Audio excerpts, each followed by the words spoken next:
the floor, lonely spider, longing for love once more.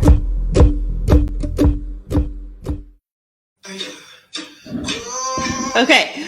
Oh, caught us. We're still getting used to this this live broadcast of Bookmark. How you doing? This is Bookmark. Welcome to our biweekly talk show. Biweekly talk show. Just bear with me here while I grab the feed and share it on the pages. I was looking at the date of our last bookmark, and it's been almost a month since we've done a bookmark. Yeah, it's been quite a while since we've actually done a bookmark. And there's a number. I know. Well, there's a number of reasons for that. Hi. There's been a number of reasons for that. We talked about that a little bit on our Table Talk audio this morning on Facebook.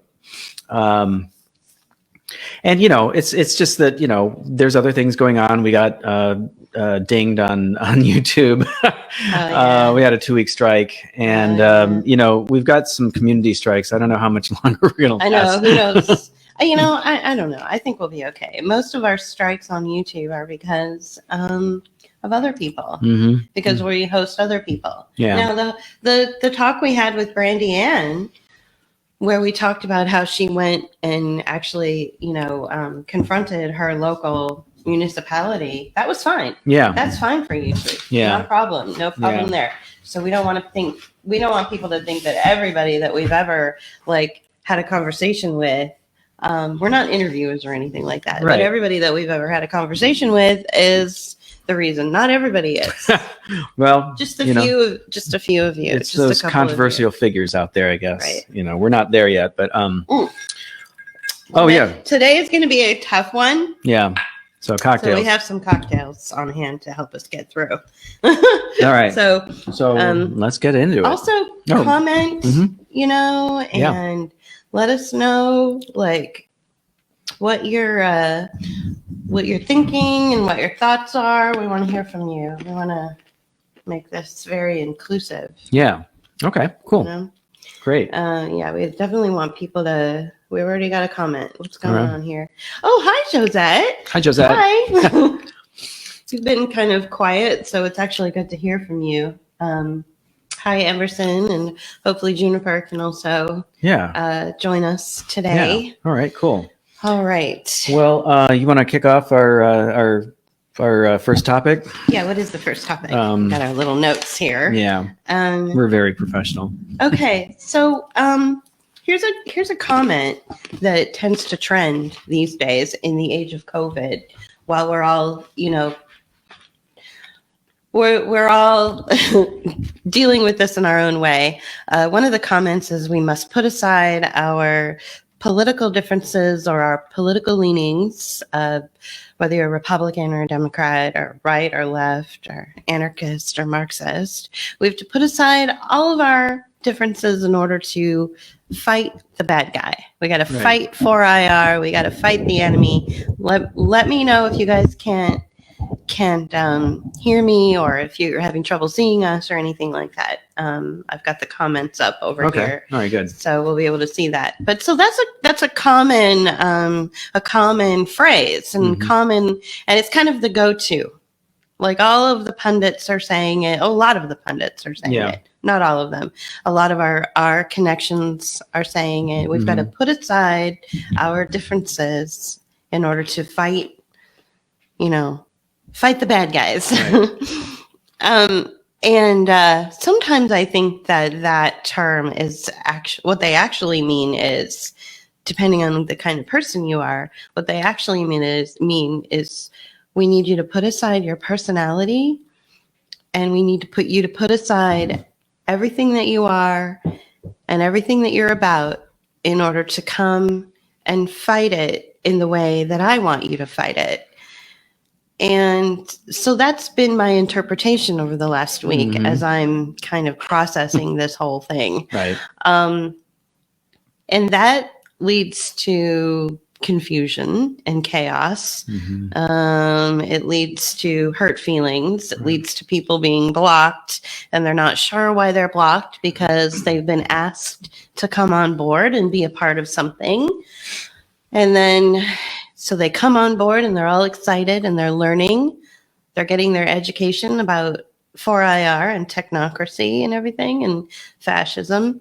And they're bringing, their political ideology with them, and they're bringing their personal baggage with them. And then the next thing you know, they're blocked. Well, and that's confusing to them. It's very confusing. And that's because when somebody comes out and says, depending on who the person is, when they come out and say, we need to put aside our differences, what they really mean is, we need you to come without any of your baggage, without any of the things that make you who you are. Who you are. Yeah, that's right. You and just be a blank slate, and then I'll fill you up with all of my whatever, whether it's, feelings or knowledge or information. And that's not really how the world works. The world is really messy and full of people who are crazy and even in wrong. even in the social media space. I mean, that's the case. But we've been involved in we've seen this before in other like say Facebook groups, for instance, and they expect you to come on board acting the way that they act, or that you behave the way that they behave. I mean, you can look at their rules and of like how to act within the group, but there's a lot of unwritten rules that you never understand. And we ran into one where we were in this group, and Julie made a joke, right? And the joke was taken completely wrong because we were of a different generation. And it was even like it was something that she repeated from television from like 20, 25 years ago. And yet it was taken as completely like, no. It was very precious. No. This was a current TV show. Was it on? I like quoted right now? A current TV show. So this happened in like 2016. Yeah. And at the time there was a TV show. I think it was called Raising Hope. It had like Cloris Leachman in it. Mm-hmm. And so it was a show that the kids were watching. All right. So somebody was watching it. I was watching it. And I was part of a group, and it was a modern day joke that was that I repeated from a modern day television show. Mm-hmm. Okay, it just happened to be the joke was uttered by, it was repeated by a woman who was quite a bit older, Cloris Leachman. Yeah, I mean, she's an old time, but she was on this modern day television show, which has since been canceled. So it was totally in a modern context. It wasn't even a joke from 25 years ago. Okay. It was a joke from that time frame. It was, so there were, some, and so what we're dealing with is liberals. I mean, I don't know how else to, like, liberals. Okay, so liberals are very precious. Well, okay, I think besides that, I mean, even despite the political tendency, the worldview is that right. The worldview is that you're expected to come on board and meet the expectations of the people in the group, or meet the expectations of the person you're speaking to, in the context of online conversation, right? And so this is where Julie was getting at, like you have to set aside your personality and your traits and your prejudices and all these things. Now, obviously, within limits, you're not going to go out there and start spouting racist, but bigotry. But at the same time, that's also it could be according to like how your worldview is. Like, what is white supremacist? Well, apparently people's bookshelves are white supremacist, and we have to decolonize our bookshelves. So you get what I'm saying? Yeah. Okay. So, but that aside, I mean, that whole thing aside, you're full of problems and issues. But you're expected to change, and you're expected to walk into a room and behave like everybody else is behaving in that room without knowing what the context or the unwritten rules are. And what we're finding is that this is a very similar narrative that what's going on with like the age of COVID, where you're considered a pathogen, or in the upcoming green fascism that we're about to see soon, and that's been building up. is that you are a mouth-breathing, carbon-based life form who is killing the planet. And so with that, you need to change yourself. You need to mask yourself. You need to stay inside. You need to not be a human. Right. Okay. And, you know. So this language of we need to put aside our party differences to fight the bad guys is really construed as, depending on the person saying it, is really reinterpreted as, you know, we need you to put aside who you are and your belief systems and all your crazy baggage and all of the things that make you who you are, which are full of flaws and full of error because you're only a human being. I need you to put all of that aside and adopt my ideology, adopt my level of commitment, adopt my understanding of things. And if you show any sign of humanity, like if you lose your shit one day and accidentally, you know, say fucking shit and all this, you know, stuff, and you start swearing and you show a little bit of your human self, you're blocked.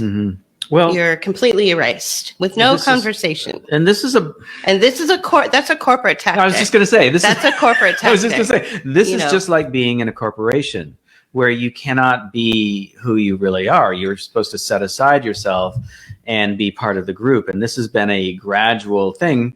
I mean, there's evidence of the groupthink going back to the 1950s, after, you know, in post-war America, when corporations started, you know, really taking over.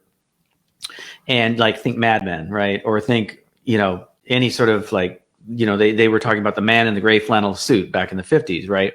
The company man.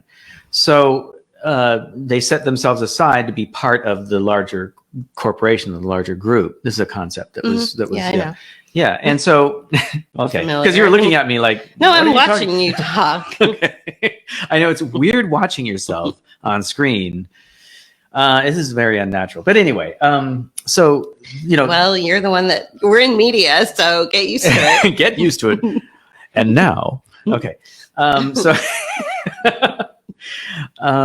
So the point is that you know, we've had to set aside our personalities if we're going to be in that corporate setting. And you know, I personally went into the corporate setting not ready for that. And I failed miserably in corporate world. You know, whereas I was the designated diplomat always wherever I was. I was the even designated drunk. Huh? Pegged to Hillary Clinton at one point because I was like the consummate politician amongst all the staff. So so that was weird. But honestly, so I think it really depends on the kind of person who's saying the things like, we really need to put aside our party differences and fight the bad guys. Okay. That I agree with, but I also think that, you know, consider the person who's saying it, you know, you've got two different people, one who's like incredibly popular and comes out of politics, who's saying it and understands the... Oh, you're referring to a specific tweet that you put out. Yeah. So, you know, you've got this person who's saying exactly that and has been vocal on, you know, mainstream news channels saying that very thing. We must put aside our party politics and fight the bad guys. Okay. Considering her position, it's like she doesn't block a soul. She doesn't block anyone. She's had death threats. She has been, I've seen it. She's been attacked online repeatedly. Yeah. Well, then when her last book was published, I mean, she got attacked by BBC and other, you know, other just mainstream really, media outlets. Really awful stuff. And so she doesn't block anybody. Right. She doesn't block a soul. That's because when she says we need to put aside our party politics and our partisan political leanings to fight the bad guys and to get the Constitution back in place, she means that.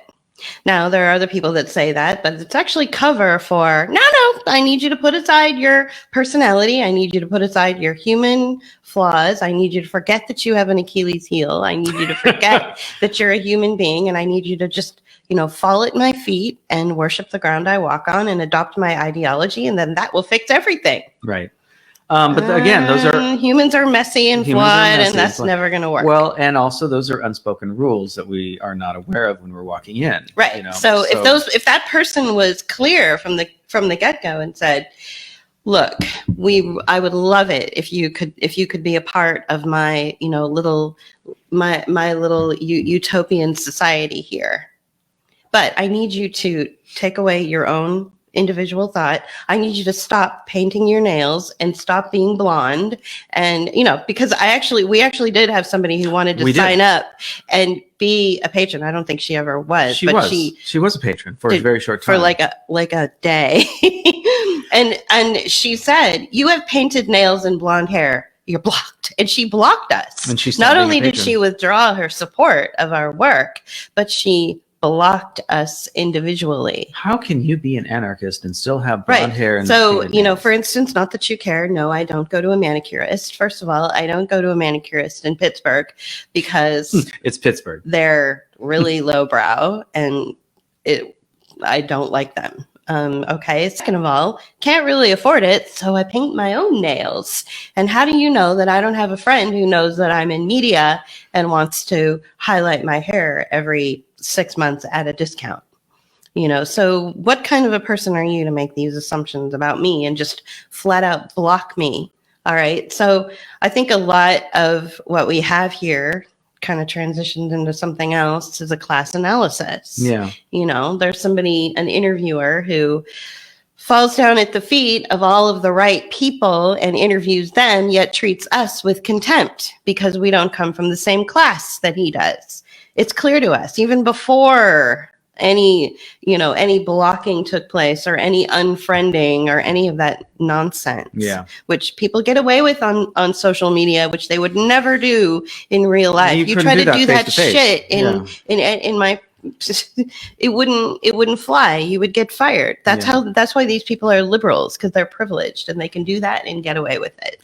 I think so it's clear that it's a class issue. It's clear that the trust funders and those people who have gone towards the more popular people right now in the age of COVID. Well, okay, so taking what you just said, I mean, we've talked about this before, where people who start businesses or consultancies or people who are successful as artists, they don't start out at the bottom. They start out at a place that's much higher than most people when they're trying to start a business. That's why, a lot of small businesses fail, because they don't have family money, or they don't have a trust fund, or they don't have whatever income or assets that they require to get a business off the ground. And so, I've said this before, I used to run into all these guru types or consultants that would be speaking, and they're like, man, just follow your bliss and just do, and so that's fine for you, man.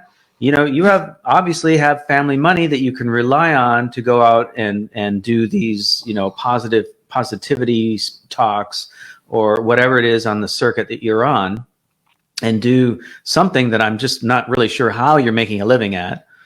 But it's cool for them, but they aren't, they aren't facing a lot of the same issues that a lot of people who try to start businesses, especially if they're coming from the working class and trying to get into their own business, and the same thing goes with artists. I have a friend in San Francisco who, when I met him, he was just at the beginning of this is mid 80s.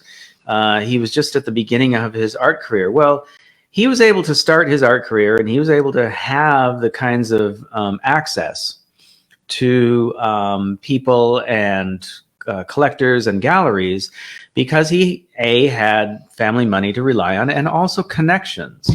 And so, and I was telling this to one of our friends, Juniper, who's also an artist, and they start at this higher level, and she was also, talking to me about the same kind of situation where people who have access to influence or money or a different place to start from are successful, and they make it look like it's easy to be successful. And the same thing goes when you used to read magazines about articles in magazines about people who are successful in things. Well, they were always coming from a place. They didn't talk about the lead up. They didn't talk about the background. They didn't talk about how the fact that they were successful is because they already had, 3 steps above most people who are trying to start businesses. And right. Or, so this is a business context, but it also relays to, our social interactions as well. If you're coming from a place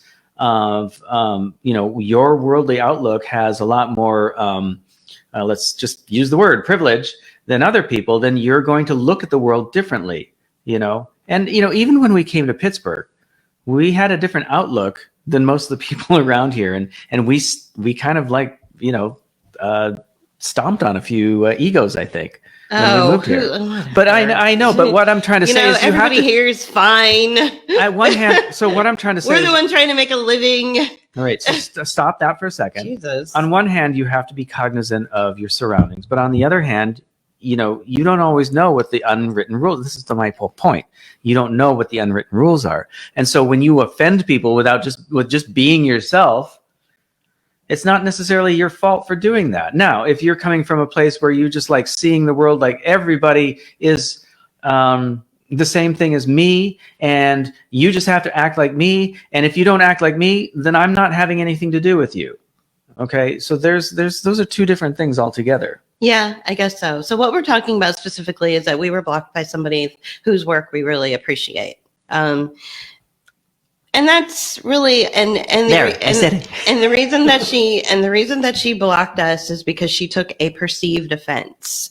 Okay, God knows what the fuck I say, at any given point that I'm doing audios or that we're doing Bookmark or whatever. We do tend to let it fly, but we don't and pick we're allowed on people. to do that. We're allowed to do that. That's the other thing, though. We don't name names and we don't pick on people. No, we never name names. And we never pick on people unless they go after us. So, and then we were told at one point that, we should really, it's not a good look for us to be a certain way. And yet that person gets away with virtual murder. Block. Yeah. So it's a little hypocritical, people. So just because I wasn't born into the same meritocracy doesn't mean that I have to, lay down and let everybody walk all over me. Right. Well, and I think, I'd like to close this out with the idea that, our differences are what make us who we are, right? So if we're in a group of people and we all have differences, that's a good thing. There was an article in an anarchist newspaper that was handed to me a few years ago. I used that article as the closing, as source for the closing part of our lifelong learning video that we re-released as reciprocity. Okay. Reciprocity. And it was talking about how if you're in a community and you don't hate, if there's somebody in that community that, if there's nobody in that community that doesn't hate you or that really, just can't stand you, then it's not really a community. So, yeah, it's not a community. Right. And, we certainly have that here. Yeah. So I think another thing. So our differences make us unique in who we are. Right. So for people who are maybe going to end up watching this on YouTube and have no idea what the hell we're talking about, or people who are only follow us on Book of Hours and don't necessarily follow us on our main pages. So, I made a statement that you really shouldn't have leaders. You really shouldn't have gods or masters in your life. What you want to have is a horizontal relationship with everybody where you're gleaning and learning from everybody, knowing that everybody is full of flaws and knowing that, people are going to offend you. This was a post that I put up on Facebook, and it generated hundreds and hundreds and hundreds and hundreds of comments. It was an opportunity for people to go and blow off some steam and make a few jokes, crack a few jokes, and be heard. Whereas before, they felt like they weren't being heard. And also, some people who were caught up in the block sweep by this individual were suffering a lot, suffering a lot. And they didn't deserve that. And treatment. Because they did nothing. They did nothing to deserve and neither that. did we, and neither does anybody who gets blocked. Now we have a good friend here in Pittsburgh who's like, "Oh yeah, my block list is longer than my friends list." Okay, well that's just that's who he is. You do you. He's funny that way. I mean, whatever. We're over here trying to get our videos noticed, and so it doesn't really benefit us to keep our work from being seen, because if our work isn't seen, then how can we get it shared, and how can we get paid for it? So for us it's our job, so it's like we're not into blocking unless it becomes really abusive, but so a lot of people, so that's another thing I wanted to really say, is that a lot of people were, you want to read Josette's comment? A lot of people were really shocked and hurt and feeling wounded. And so I allowed that open space for people to go and just, nurse their wounds and make connections and crack some jokes. I mean, this has been really serious over the last year. It's been a really, really hard time for people, and there hasn't been a lot of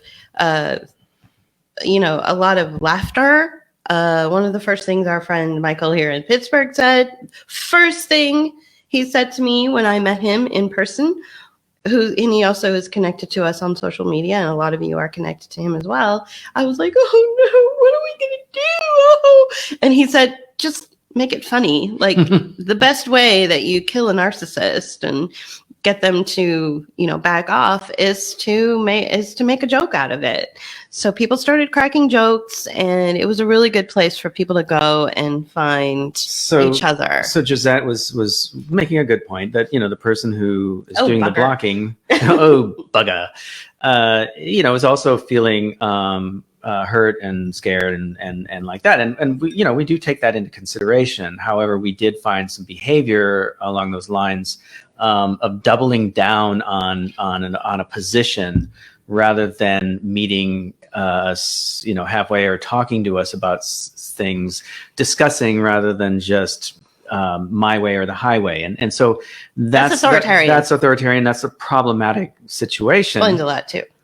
And so we understand, and we try to be cognizant of people's places and where they are. Certainly, we have given this individual a lot of leeway and a lot of sympathy and empathy over the last year, given situations that she found herself in, and not criticizing her for those things, supporting her for her positions. And so it's very odd to be on the receiving end of some ire that may not have been directed at us specifically, but it's hard to say. You can never know what people are thinking. And something that I've said oftentimes is, I do not have the responsibility for how you perceive what I'm saying or doing. Okay, I can only do and say things in a positive way, or I can only behave a certain way, and your perception of my behavior is up to you. Okay, if I'm being an asshole, then I'm being an asshole, and if you think that I'm being an asshole, that's fine. But if I'm not being an asshole and you think that I am, that's not my fault. It's hard. Social media sucks, and the block feature on social media, it's like good and bad, because we had to go no contact with people that we weren't getting anything from, like people in our own lives. But that going no contact there was a lot of lead up to that. There was like a meltdown between him and his father, and his father was being like really nasty. So it was time to go no contact. It's like, I'm not getting anything out of this relationship. After a lifetime of that bullshit. A lifetime of abuse and blame and just and bullshit. And same thing. So there's years and years and years that lead up to like going no contact. But to just be blocked, you're just like, minding your own business or being a human being, and then you're blocked. It's like shocking, to some people. Mm-hmm. Those of us who are very cynical and don't really have are not shocked and have dealt with these situations before. So Okay. So the blocking feature in social media is kind of, I'm on the fence about it. In some ways it's good. In some ways it's bad. It just depends on the kind of person that's doing the blocking and the kind of person that is being blocked. Yeah. One person in particular was feeling very, very upset, like really upset, because they don't block and they've never been blocked. It's the first time it ever happened to them. And they were being rational and they got blocked anyway. So yeah, that's where, and guilt by association, right? Right. It doesn't, it's not your fault. Yeah. So. Okay. So we've spent about half the show on that one so No, far. we haven't. Not half the show. So let's move on to the next thing. Cause I've been tired of talking about this like 2 days ago. Oh, I know. You're sick of it. But there's also like a lot of people that still have questions and a lot of people that still feel, I've been handling that. Yeah, I know you've mostly been sleeping, doing your gardening. Yeah. So I've been dealing with it. So it's fine. Okay. So there's there's this operation, this thing that's going around. I don't know if you've heard of it. It's a shot that people are taking. Yeah, we have to be really careful here because we're going to put this on YouTube. Yeah. So we don't want to get. What we want to find out, what we want to say is, do you know anyone who's received a shot recently? Gardening. And gardening. Let's talk about gardening. We don't have that on the agenda, but I can. I mean, that'll be another 2 hours. But oh God, I know, right? So, do you know of anyone who got the shot? But also follow up, like, how are they doing? Okay, so we know some people who on Friday got their second one, and we still haven't really heard. We're like looking over here because they live like right over there. They live in the neighborhood. Not in our house. Not in our house, but they're in the neighborhood, and we're just we're wondering, how they're doing, and so do you know people who are, what are they reporting? Yeah. What's the story? So Julie was talking about, talk about the behavioral change that you're perceiving or that you think might occur that you were talking about to me about earlier. Okay. So, all right. So this goes into the zombification of society. All right. So there's two things that I want to just kind of throw out there. First of all, there's, I think we all have a pretty good handle on narcissistic personality disorders and narcissism, but we're looking at some next level stuff. And I can't take credit for this. This comes from our friend who said, we're going to see a lot of mythologization of human beings. So people, when I wear my mask to protect you and you get a shot to protect me and you wear your mask to protect the world and your rights stop at my rights and all this crazy nonsense. It's the mythologizing of the self, where you no longer are a narcissist, but you become like a god-like status. And that's what we're going to be dealing with, is god-like people that are walking around thinking that they have like the power of a deity to save humanity. And that is next level narcissism and next level arrogance that I am not equipped to handle. So we better get like a psychologist on here and interview him and find out how the hell are we supposed to handle people like that who have mythologized themselves as to being the saviors of the planet. Well, just as a side note, we've been doing some interviews, as we mentioned earlier in the show, and we're going to expand that in the future. So sure. We may find a psychologist and bring that person on. We might just to spite you. No. Don't be mean. He might be mainstream. He might be somebody that I'm thinking Jeff. Maybe he might do me a favor. Yeah. But he's been on the Intercept. So don't hate me if I bring him on. So it'll be purely about like a psychological look. Okay. So the second thing that I want to talk about is like the zombification of society. So zombies were once human, right? Yeah.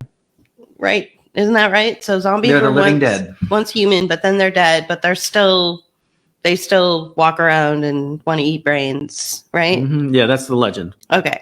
So we're going to be dealing with the zombification of people, especially if people have believe it or not, autoimmune illnesses. So when I was diagnosed with my autoimmune illness when I was 7, I also went through a personality change. And it was mostly because I was trying to figure out at age 7 how to handle the pain. There's a lot of pain with autoimmune illness. And I went from being like super robust, healthy, riding my bike everywhere, like everything was fine, you know, camping, running around like a typical 6-year-old. And then by the time I was 7, I could barely lift my head up off the pillow. So there was a lot of frustration with that. And there was a lot of acting out and a lot of like anger because I couldn't do the things that I could do just like a year before. Plus the pain. Plus there was pain. There's a lot of pain, always pain. So if we start to see a surge in autoimmune illnesses for some mysterious reason, I don't know why we would in the near future, think about personality changes, people you work with who are really into having a medical intervention on themselves, really into it, and think that you should do it too. And then maybe in a few months or a year or maybe even a couple years, they start to say, you know, things like, well, my doctor's got me on, you know, prednisone, or my doctor's got me on methotrexate, or I have to go in for this rituximab infusion. These are all things that you need for autoimmune illnesses. Their personalities will change. And so that's the zombification of society. And that's why I think, and of course, this is all just speculation and opinion on my part, but I think that's why the CDC put how to prepare for a zombie apocalypse on their own website back in 2005. Which is really fucking weird, right? Which is right about the same time. Check this out. 2005, wait for it, is when the PERP Act was first written. And then we started seeing a lot of zombie in media too. Right. So, so like we have to think about stuff like that. I'm going to look it up. I want to just talk about it. So I feel like you might be seeing some, did I say PERP Act? Freudian slip. I meant PrEP Act. Sorry about that. I wasn't sure Freudian if that sounded slip. quite right. The PERP Act. It may as well be because of the CDC and the WHO and Fauci. They're all a bunch of fucking perps. Okay, so it's called the Public Readiness and Emergency Preparedness Act. And I do believe that it was written around 2005, right about the time that the CDC puts, you know, a how to prepare for a zombie apocalypse on their own website. So interesting correlation there, right? So that's what you're going to probably end up seeing with people who are, you know, getting this medical intervention is a lot of behavioral changes. Maybe. I'm no doctor. What do I know? You know, so you're a patient who has had these same things. But what do patients know? Patients don't know anything about their own bodies. Right. Well, that's the problem. They're thinking that, you know, they need to tell us now what to do and how to act and how to, you know, be and you know, I kind of think that kind of ties into the next segment. Right. So I guess let's wrap it up by saying, you know, if you do know of people who have, you know, have done something to themselves or allowed something to be done to themselves, maybe they will experience some changes in their body, some physical changes, maybe some personality changes. Maybe they won't. But I'm curious. Like, I would love to hear stories. I think it depends on physiology. Yeah. I think it depends on the brand. That's input. Mm-hmm. I think it has a lot to do with, you know, any number of things. You know, it's like, why does somebody get cancer after smoking, you know, for 2 years, and other people can live to 102 and smoke a pack a day every day of their lives from, you know, age 15 forward. So you know, it's physiology. It's all depends on the situation at hand.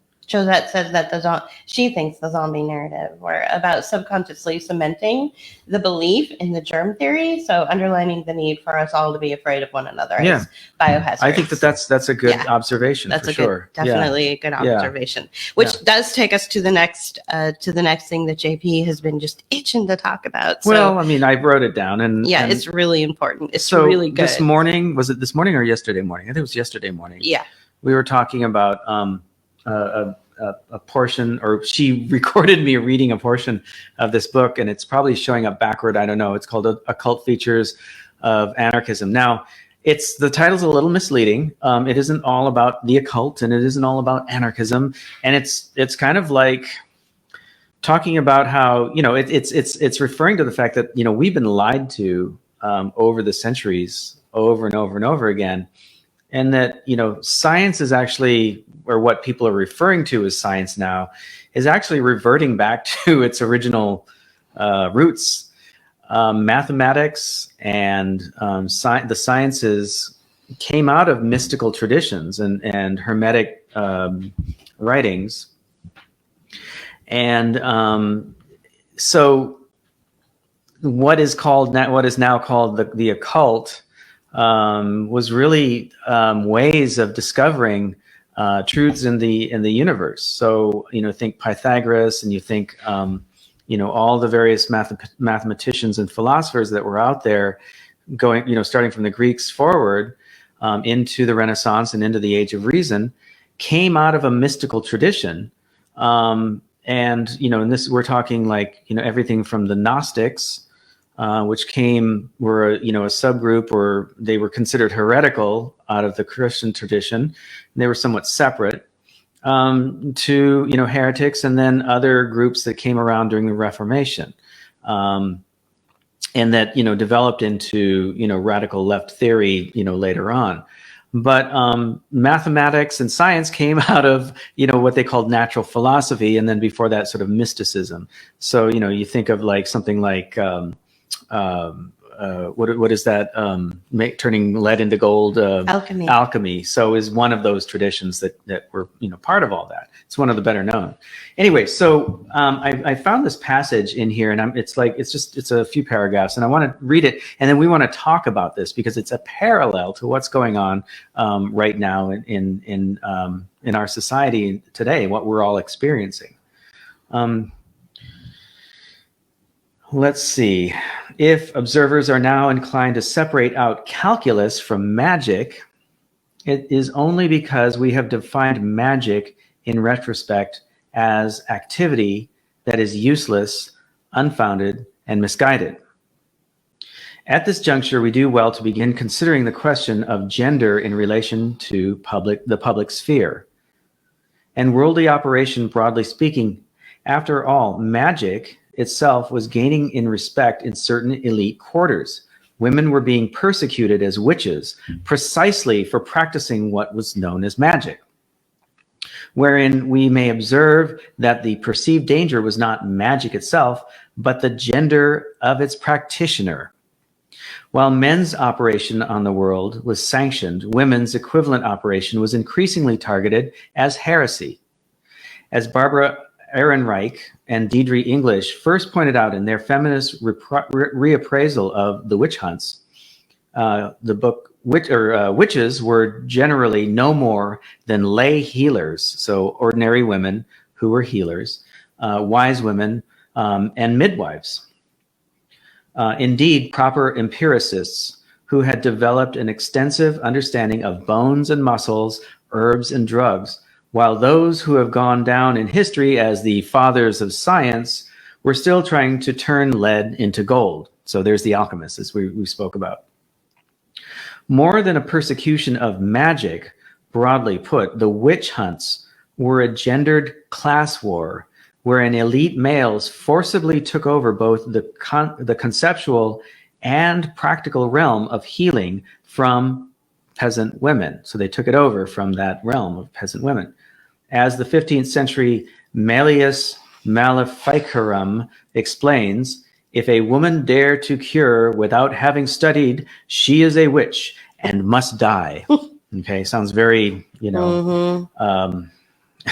pre-Renaissance or Renaissance, I guess, pre-Renaissance, almost medieval into the Renaissance.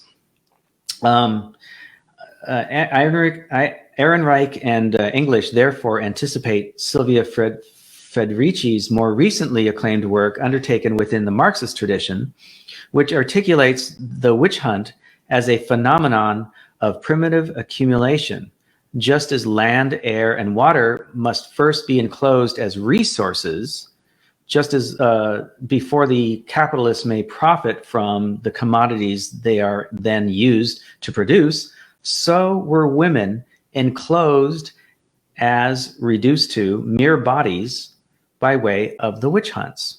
Okay, so then she goes on to explain what she just said.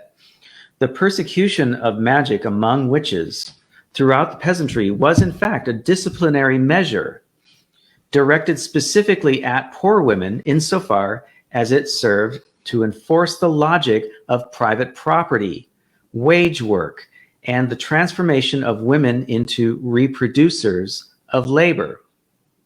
Whereas a common popular misconception of the witch hunts is that they were instigated by peasant men who had not yet discovered rationality. They were, in fact, specifically organized by the church and the modernizing European state, wherein many decades of propagandizing were necessary before reliable complicity among peasant men was achieved. So the peasantry, they weren't into the witch hunt. It was the upper classes that were putting it on the lower classes. Of course, the fear-mongering by authorities that inspired the witch hunts focused obsessively on baby killing and women's traditional knowledge of birth control.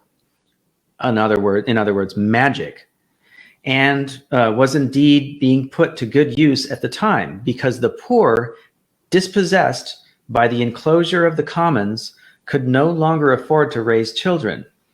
Fears around a declining population or workforce and the reproductive autonomy of lower class women practicing birth control was ultimately what distinguished the witch from the Renaissance magician, who demonologists consistently passed over.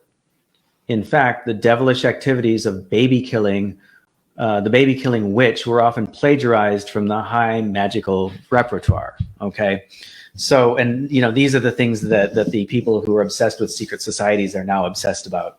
But what I want to go back to is that this was being at that time the commons were being taken away.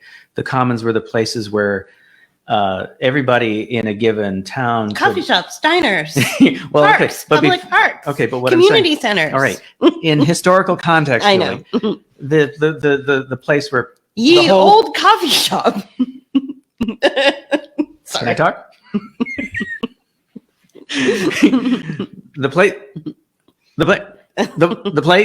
place where people could take their sheep, the whole community could take their sheep and graze, okay, or their cows, or whatever the case may be. It was a common land that everybody used, right? Okay, and Julie just gave the modern equivalent of, right? So what we're seeing now in the age of COVID is that we are being blamed for who we are, and we're being accused of things that are normal or that is in response to the political and economic realities of the world. So in this case, the women were starting to practice natural birth control because they couldn't afford to have children, and their children weren't needed because they couldn't work the land, because the land had been taken away from them. So how are they going to feed their children when they don't have a means of producing the food to feed them, right? It all goes to the lord of the area, right? Okay, so now we're being blamed for being sick or ill or whatever, being human, and mouth breathing, carbon spewing humans who have illnesses, and who over time, and this is something that Julie brought up the other day, we've all learned how to live in a more healthy lifestyle, a more healthy way. We are eating better, we're taking care of ourselves, we're exercising, we're doing all those things and being aware of how our bodies work and our immunity. And so, you know, the pushback that's coming from the so-called resistance is a lot to do with how we view our own health and how we view our bodies and how we view, you know, life in general.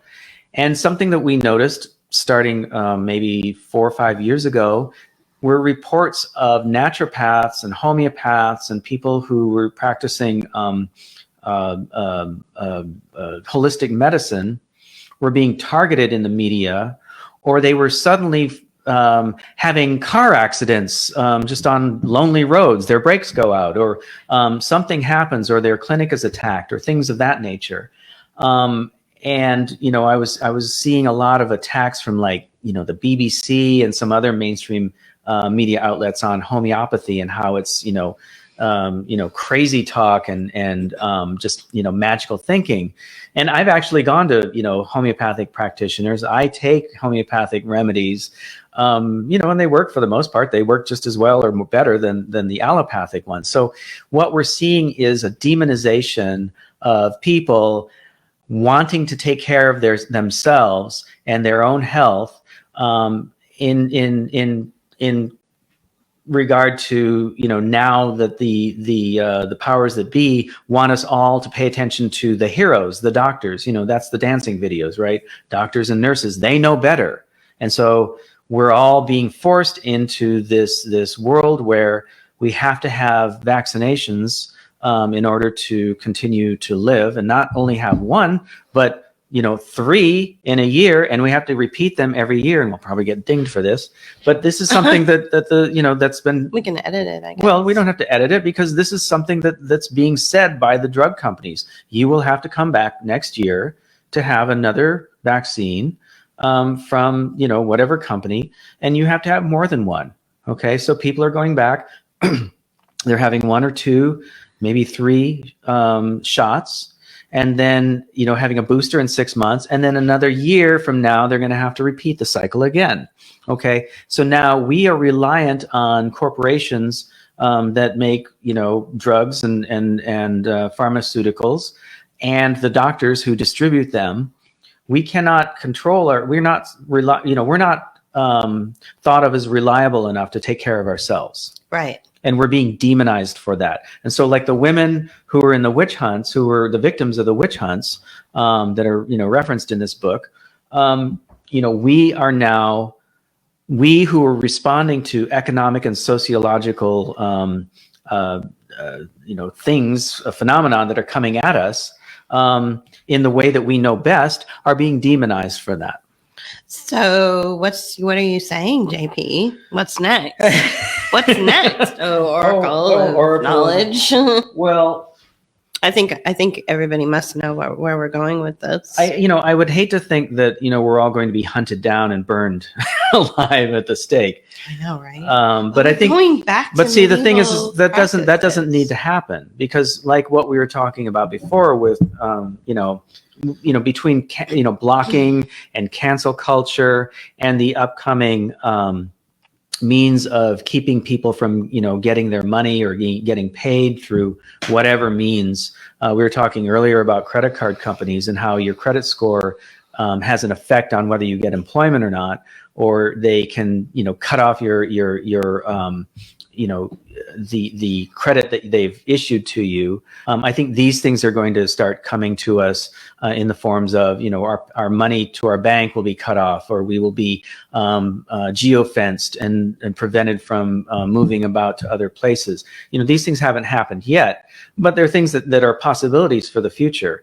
And certainly the whole mask and the masking and making people wear them when they go into grocery stores has prevented Julie and I from going into certain stores, especially, you know, just to, you know, the things that we used to do as normal, we don't do them anymore because of the requirements that are you know, forced on us. Mm-hmm. And about that, you know, the thing is, you know, it's like when I go places, I'm thinking, you know, a lot of people are afraid to go out into public because they're afraid of getting some disease that doesn't exist. I'm afraid of those people. Mm-hmm. Okay, I'm afraid of the people who are afraid of The people who are going to start the witch hunts.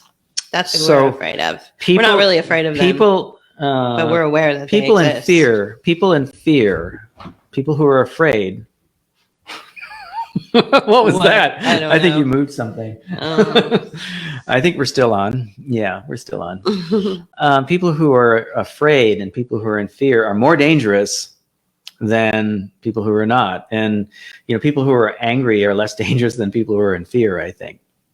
Yeah. Unless it's a crowd of angry people who are also hungry, and their anger is aimed at the leadership.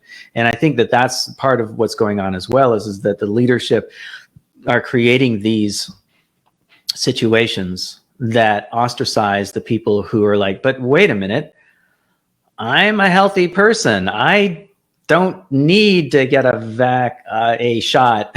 I don't need to follow these so-called mandates because we never did it before. Why should I do it now? It's not that big of a deal. It's just the common cold, all the things that we say, right?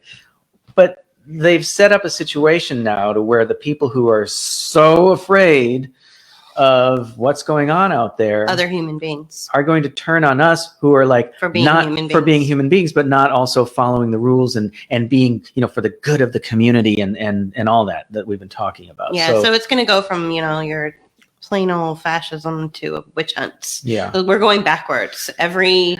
And it seems like, over the last year, we've gone back 100 years, and in the next year or so, we're going to go back yet another 500 years. Yeah. I mean, I don't think that there's going to be physical witch hunts. So like physical, no, it'll be, physical, like burning at the stake. It's, it's like blocking and being, having your social media presence taken down. Mm-hmm. And what a lot of people are calling social credit scores and things of that nature. Right. So Renee is making a lot of comments. Renee Michelle. So how do we protect from 5G? How do we protect from the nanochemicals? How do we protect from this or that? And it's like, I don't know. I don't know. We don't have the answers to that. We're not. I think that, I don't know. I really don't. I mean, I'm sure there are people out there that have entire YouTube channels dedicated on how to protect yourself from 5G. Personally, I think, and the chemicals and the metals that are coming through the streaks in the sky, right, and all that. But that's not our. I personally, I think we thought that they were trying to roll out 5G during the lockdowns and things like that. But honestly, I have to say, this is my opinion. Okay, I'm just going to step away from all the excited hyperbole around 5G and just say, look, this is a technology that is difficult to implement. It requires a lot of hardware and a lot of money, and they're going to have a cell block or cell like cell block, a tower. 50 feet. Like it's ridiculous because it doesn't go through trees and it hits off, bounces off buildings and all these kinds of things. So it's going to be difficult to implement. So whether they ever do implement it or not is up in the air. When they do, it's hard to say what it will do to us. Again, I think it's going to be like I was saying before. Some people will be affected and others will not.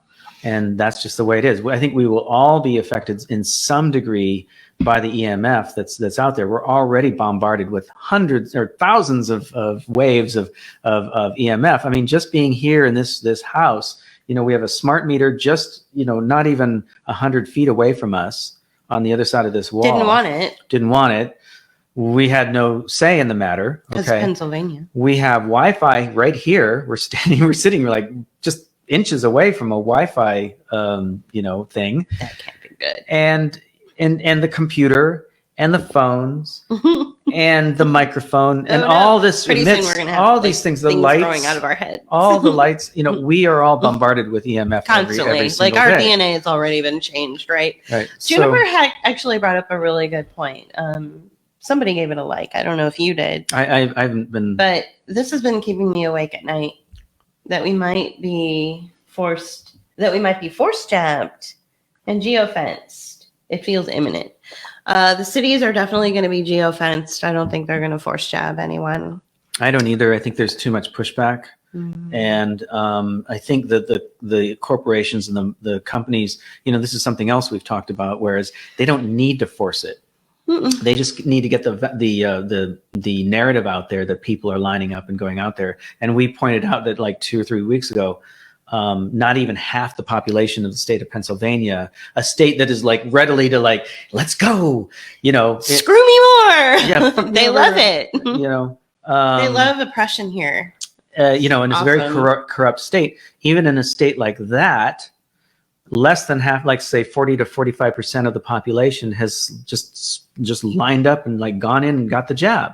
They don't need to force it because they're making money by the fact that it's just being delivered and it's reaching the medical centers and the jab centers and the places where these things are distributed through, because of what we talk about with social impact bonds and impact investments.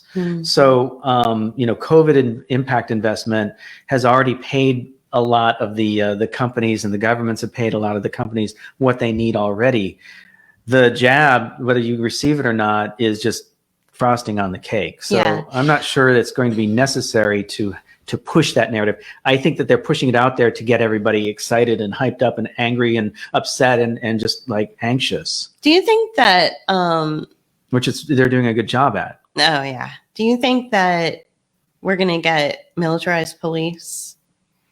There's another podcaster, like he is so like convinced that we're going to get like Blackwater and all of our local police force that we pay our taxes into, and our local sheriffs and local police stations, and the nice beat cop that you see in your town, that's all going to go away and be replaced by privatized police like Blackwater. Well, we've certainly said that.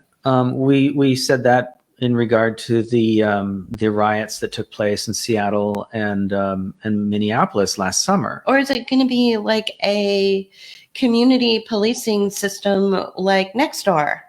Yeah, with an app. It could be more like that. I think it's going to be more like that because that's more cost effective. See, again, always think about it in terms of finance, right, and money.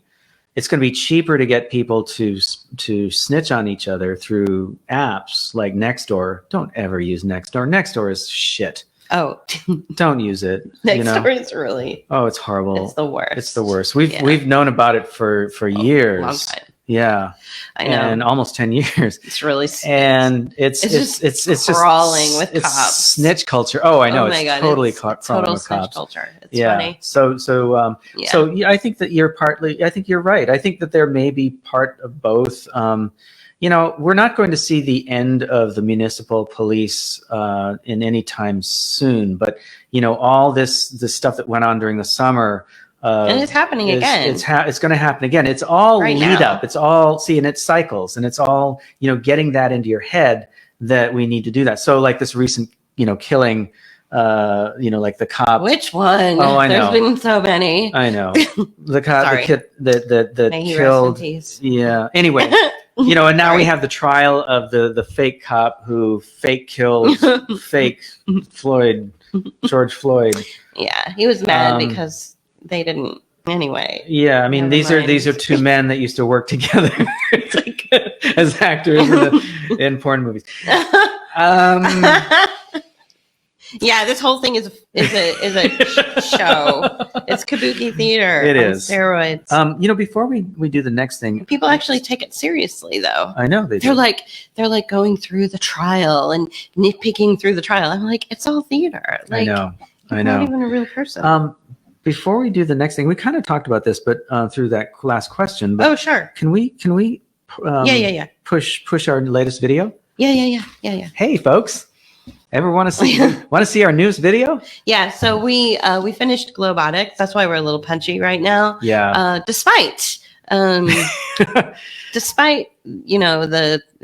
roadblocks, and despite the flying monkeys, we finished it. It took me 2 straight days, like 12-hour days, or more or less 12-hour days, to do the finishing part of, to finish up the video. So it took a long time to get up to that point, but I'm now going to run the teaser. Yeah. You ready? Yeah, you guys, we haven't made the teaser public yet, so you guys will be the first. This is the premiere. See the teaser. This is the premiere of Some the teaser. of you have already seen it. Yeah. Some And of you thank have you already for your seen feedback. Globotics. Yes. Like every single person who has seen it Mm-hmm. has given really great feedback. Yeah. So we love the reviews. Thank you. We loved that. This teaser isn't as exciting as some of the other ones, but it's pretty good. No, it's good. It's all right. Yeah. Okay, let's go.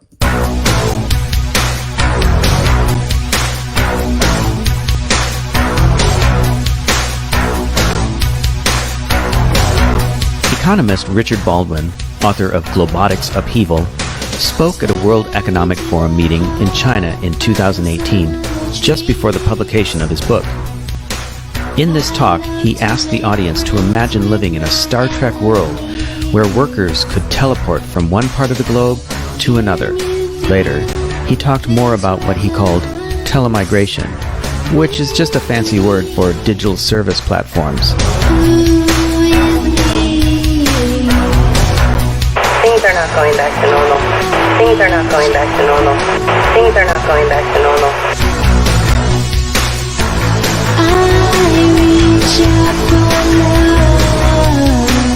This is not about the automation of work and more leisure time in our lives.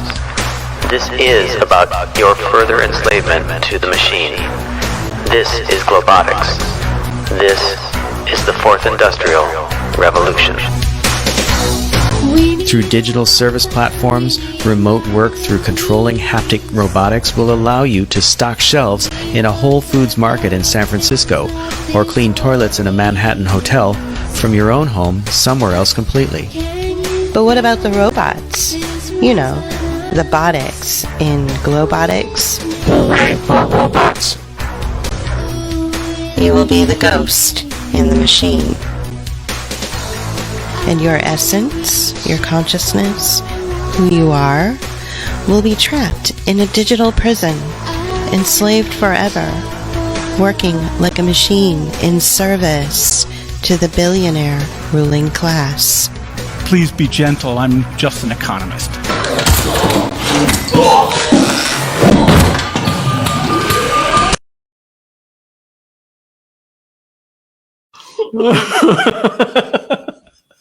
Did you like it?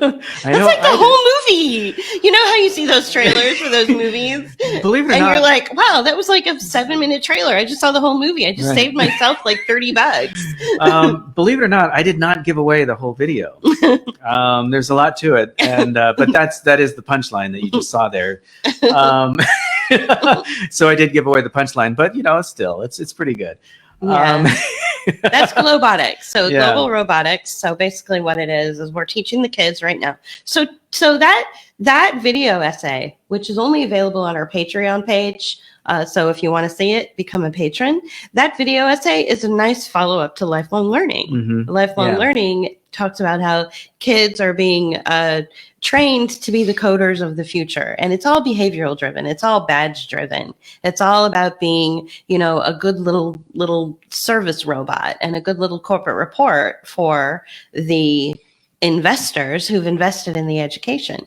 That's why you have, and this ties me into a conversation that I overheard that an interviewer had with a Maine state representative. Mm-hmm. Oh yeah. Can I bring that up? Yeah, please do. Yeah, that was the next thing. So what happens is, a lot of parents are like, my kid is starting to act like a crazy person because he's spending all this time on the tablet. He's developing, personality disorders. He's like 8 and he started wetting the bed again. He's wearing a mask and he's passing out at dinner. Like, I don't like this. So they go to their school board and they say, their school district, and they say, stop this. Like, go back to your normal curriculum, take the mask off, like, stop all of this. Not only like, that, but saying, here are reports. Oh, right. And here are peer-reviewed and reports. Here's the science from, multiple sources. Right. And they're all peer-reviewed, and they're actual science-based reports. Right. So it's not just screaming parents who are like, my kid is so precious, you got to stop this.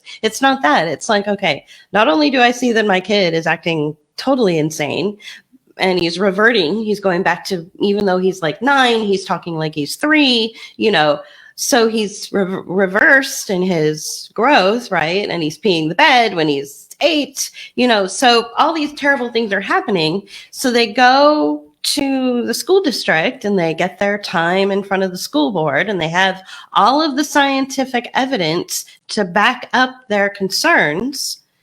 And the school district says, oh, well, that's a nice opinion, but that's we're your just going opinion. to continue to do things the way that we've been doing them for the last year. Right. Well, and they don't even say that. They just go, no, that's your opinion. That's an opinion. Yeah. So what we're seeing, so this is why, so Globotic explains why these kids are in school learning these different coding programs. I actually learned a coding program for this particular video essay. You had to play a couple games for 3-year-olds. Yeah, so now I have the coding level of a 3-year-old. Yeah. So it looks CGI. So that does, I know, I thought that at first as well, but it's pretty damn convincing. I'm kind of not sure, but I'm pretty sure that it's real. Yeah, because there's other parts of that video that we show of other robots actually doing, work, not just dancing, but like doing work. Right. So in haptic technology, what you have are the kids. Kitty, this is a really good point, and I'm glad you bring this up. We like to be challenged. Mm-hmm. So thank you for that challenging statement, which is, that it just looks like CGI, mm-hmm. which can, well anybody can make a video. Well, I'll tell you about that last segment, in this video too, how that was made, but go on. But what the kids are learning is they're learning how to code. Okay. Coding is where you put the pieces together and then you tell the robot through the coding how to behave. And that's called haptic, basically. Well, no, that's just programming. Well, there's the programming. And then the next phase of it is haptic technology. Right. That's the next phase after the coding, where the kid will be sitting with his visor on, okay, and he will have a glove on that mm-hmm. is kind of like hooked up to like the software, mm-hmm. right? The coding software. And that coding software will then interface with cloud technology, which will shoot down into like a robot. And the robot's just like, okay, tell me what to do. And the kid has got his glove and it goes to the cloud, and then the cloud goes down to the robot, and then the kid will do something with his hand and the robot will do the same thing.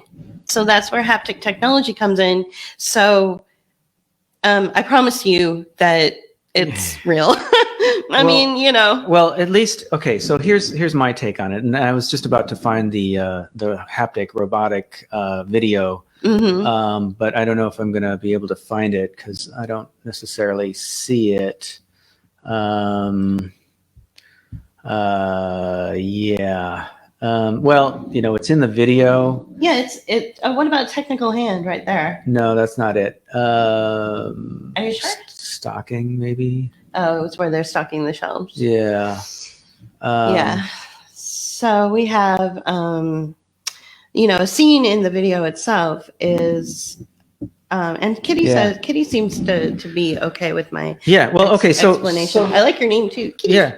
So we have a video, and I can't find it right now. I was going to upload it and show it, but basically you can find it out there. It's this kid with the technology Julie was just referring to, and he's moving around and he's doing this, and he's literally he is stocking shelves in a remote location using a robot.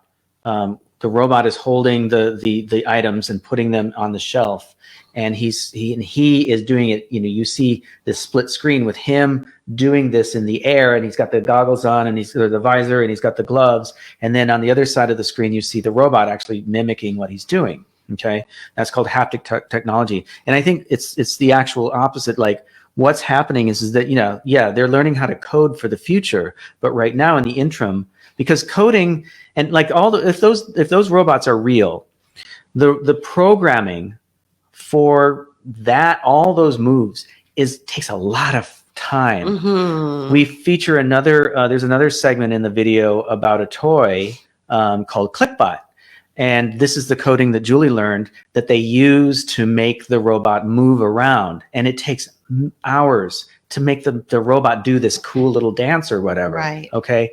So that coding that was required to make those robots dance took hours to make happen.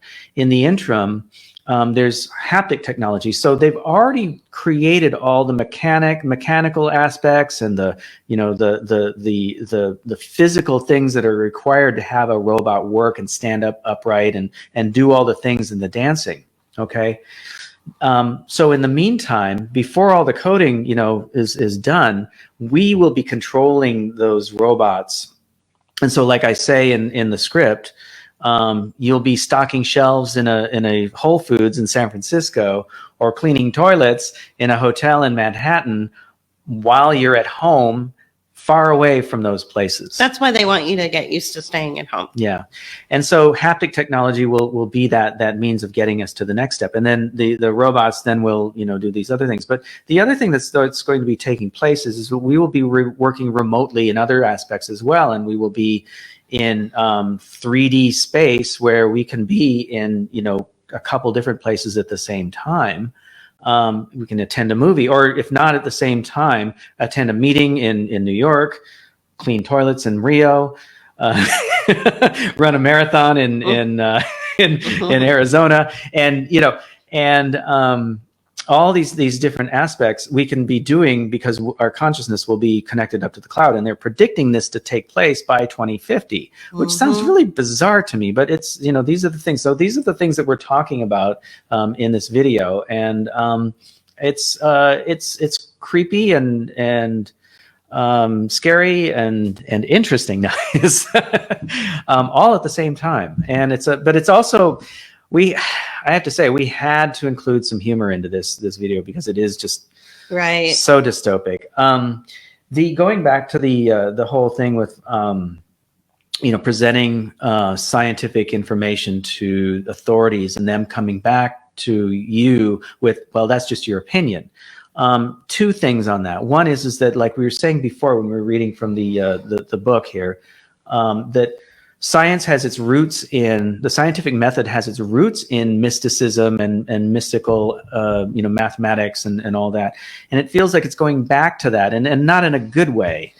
All the mysticism that allowed people to find mathematical equations and truths in the universe through mathematics were positive aspects of that, of like hooking up to the great, universe. Whereas this feels like it's going back to medieval sort of like magical thinking in terms of like in a negative way, like, if we throw that woman in the lake and she sinks, then she's not a witch, right? Yeah. Those kinds of things. And so they're going to this sort of magical thinking like place, and like, it is because I say it is. You're sick because I say you are. Right. The other thing that about this is that these kind of pat phrases like, well, that's your opinion, are the kinds of things that are come up with by, advertising and PR agencies. A few years ago, it was, trust the science or follow the science or whatever it was they were saying, and that science, is real. The other thing that we're hearing a lot is, in the past was talking about like scientists who were disputing the narrative around global warming and carbon.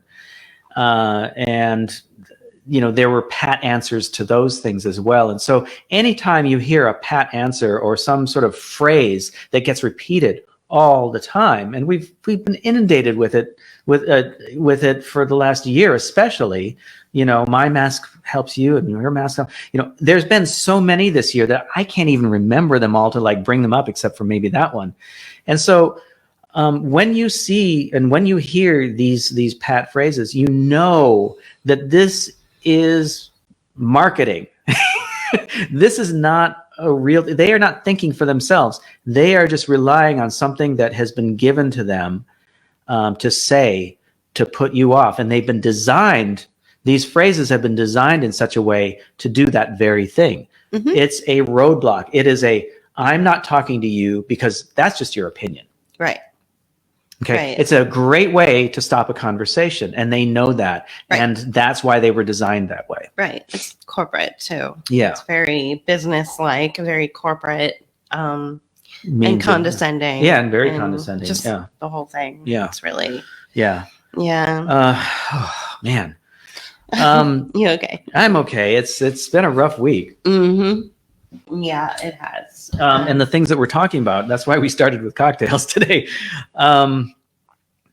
So there's one more thing that we want to talk about, and it's an announcement. And it's a good announcement. It's not a bad announcement. It's a good announcement. Yeah.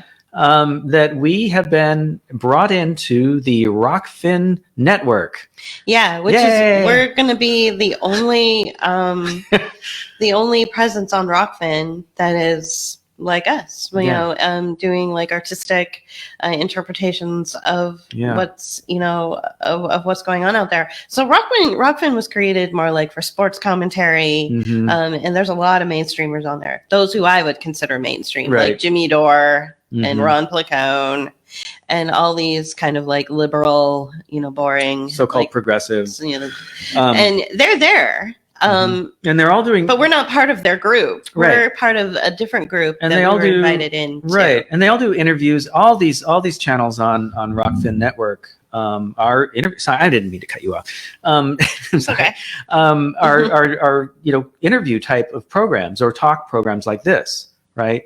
Nobody on the network does what we do, and so we have a lot of content on there for free, like we do on YouTube. But there will be premium content on there, like what's on our Patreon. So now you will have a choice between whether you want to contribute to us on Patreon, or if you want to sign up for Rokfin and see all their premium content. And you know, we would get paid as a result. My feeling is that if you're a patron, stay with Patreon, because right now we haven't really done anything with Rokfin yet, except load up videos that are free on YouTube anyway. I would say stay with Patreon if you're already a patron. And it's going to take us time to curate the channel. But the fact is that we wanted to announce that we were invited in, which is it's an invitation only. Right. So, and then you have to go through a vetting process, and you have to be like interviewed, and it's kind of a thing. So, which is weird because we haven't really had to be vetted or interviewed since we were looking for work in the corporate world. So, but yeah, they love our work, and you know, so. And you know, we've had some of our followers and even some of our patrons ask us to get onto Rokfin, right? And so we pursued that, and we were finally able to. It took like 3 or 4 times, and we finally were able to be in, you know, to get in and you know, get interviewed and things like that. So chances are, what's going to happen is once we get the premium content on Rokfin, where people would have to become a member of Rokfin in order to access our premium content, we'll still put it up on the Patreon page for our patrons to see. We want to give people choices. Yeah, we definitely want to give people the choices. So that's why we keep our PayPal. That's why we keep our you know, we're keeping Patreon, and that's why we're moving over to Rokfin as well. Yeah, we're not in any danger of losing Patreon because, as far as I know, because Patreon was designed for artists and for the creatives out there, which is what we are: designers, creatives, writers, storytellers. That's what Patreon was designed for. So, you know, that's why we're using Patreon. So it's fine. We're totally fine on Patreon. And even Rokfin said it's kind of like the equivalent of don't go quitting your day job. You know, it's like don't just disconnect all your accounts just because, you know, you're now with accepted into us, because, you know, it may not even work out. Well, you know? Not only that, but they still want us to have our YouTube presence. They still want us to have, you know, other channels out there or platforms out there, because that draws people into the Rokfin network as well. So the more the merrier, and it's sort of like a search engine optimization kind of thing as well. So I think it draws people into the network and gets people interested in what's out there. The membership is just for premium content. There's a lot of content on Rokfin that's available for free. So you know, do check that out. It's rokfin.com, ROKFIN.com. Right. And you know, there's like a bunch of different types of it's kind of like with Soma FM. You have the different radio stations that you can choose, and there's different stations and different channels. Now we are only in one. We haven't earned our extra fins. Right. We haven't earned the possibility to go into other channels, and so we're still in the channel called Open Mind. Right. And apparently some of the other channels are whether the content is left or right. And and obviously we're not going to fit into the sports channel. So there won't be any interest there. So we won't be, we won't be allowed, but we won't be put in though that we might be able to. Well, we can certainly contact them and let them know that there's some cross-platform. There's one because we have a connection, a slight connection with a local Pittsburgh dude who's related to a famous ball player. Right. And he likes us. Yeah. So Rokfin, check it out.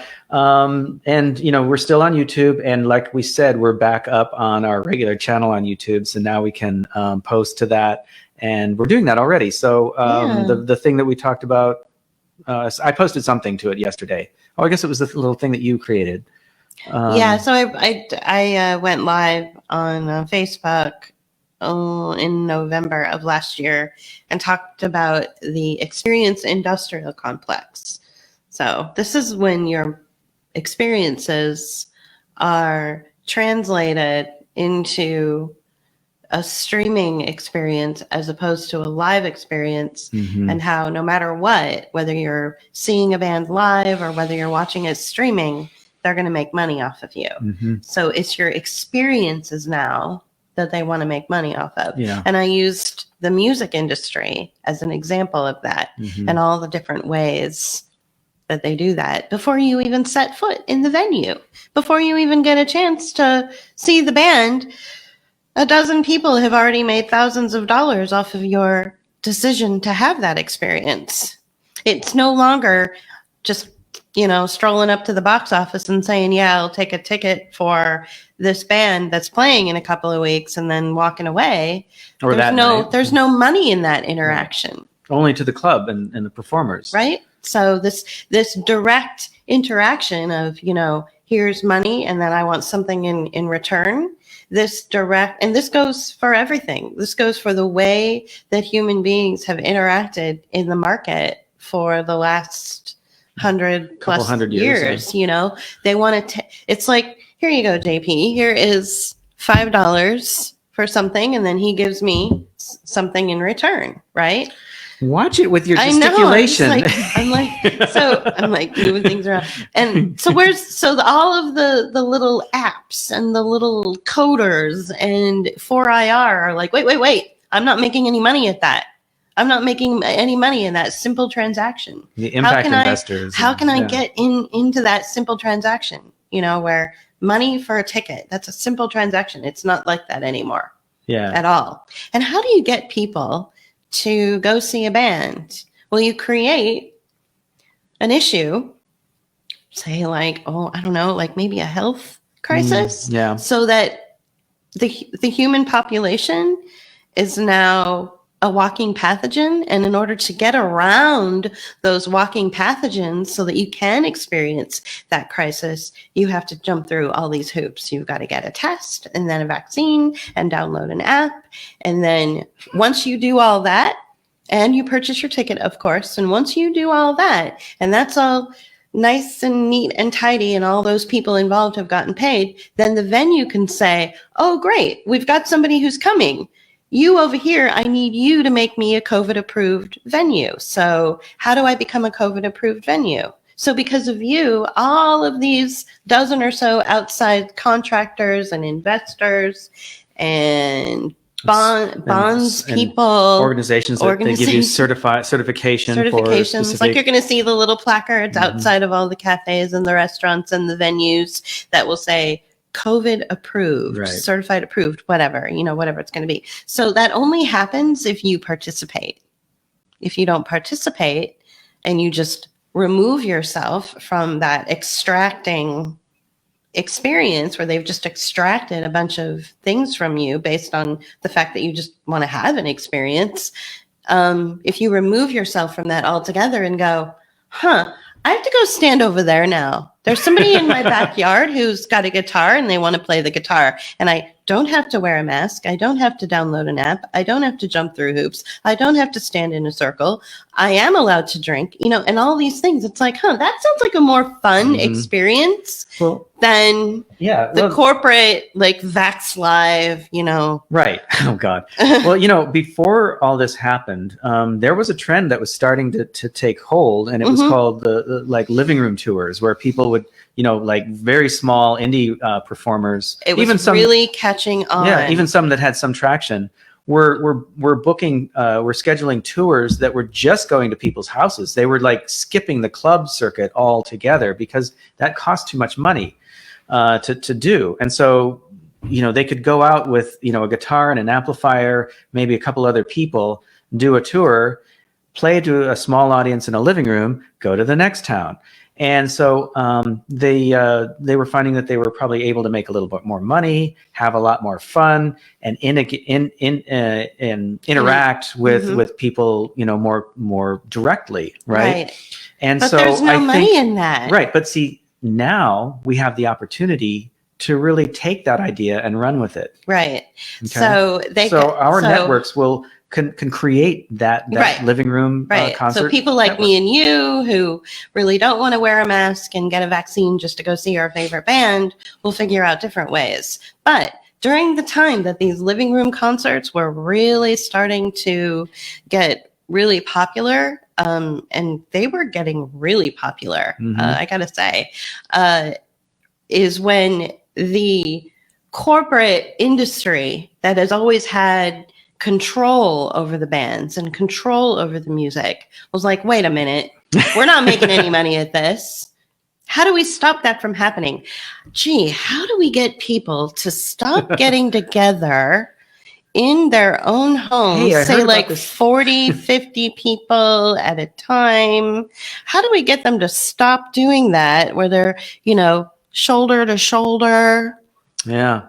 Well, I heard about That's how I heard about this group doing this thing, and it's called Event 201, and we should get in on that. Yeah, exactly. Right. So that's exactly it. The music industry got involved in Event 201 too, which we all know took place in October of 2019, put on by the Gates Foundation and Johns Hopkins. So right. So now you have Vax Live. Now you have Vax Live, which is a concept that came out of that simulation, out of that gaming simulation, which took place in October. And other things that were taking place in the music world that have taken place for the last 30 something years. It's like We Are the World, and Band Aid, Live Aid. Now it's Vax Aid. Now it's Vax Live. Vax Live, yeah. So this is just shit that we've seen recycled over and over again, and we talk about that in an audio that we did this morning, which will be on our website. Yep. So, all right. Well, we have hit the 1.5 hour mark, but that's not a bad thing because we haven't been. Sorry. Yeah, bless you. We haven't been on as Bookmark in like over about a month now, so we're making up for lost time. Yeah. So I'm glad you all could join us. Thank you for your comments and watching today. For those of you who are watching the recorded version of this, thank you for joining us. And we'll see you in a couple weeks. Right. And you'll hear from us. Yeah. Before then. Go to Patreon. Become a patron. For as little as $2 a month, you can see our content that's reserved only for patrons. So $2 a month is really affordable to see really good stuff. Yeah. And if you want to pay more, it's up to you. Okay. So anything else? No, I think we're good. Good. Wow. It won't let go of that's because you have that there. Oh. Wait, what's going on? Wow. Why don't we do this? Okay, do that. Okay, here. Okay. Oh, technology. It's revolting against us. Okay, we'll see you next time. Guys. Bye. Thanks. Book of Hours are artists here to empower and embolden your response to the constant negative sound bites that attack your news and social media feeds. In order to continue making the video essays and art you've come to enjoy, we need your support. Make a one-time donation or become a patron. Thank you.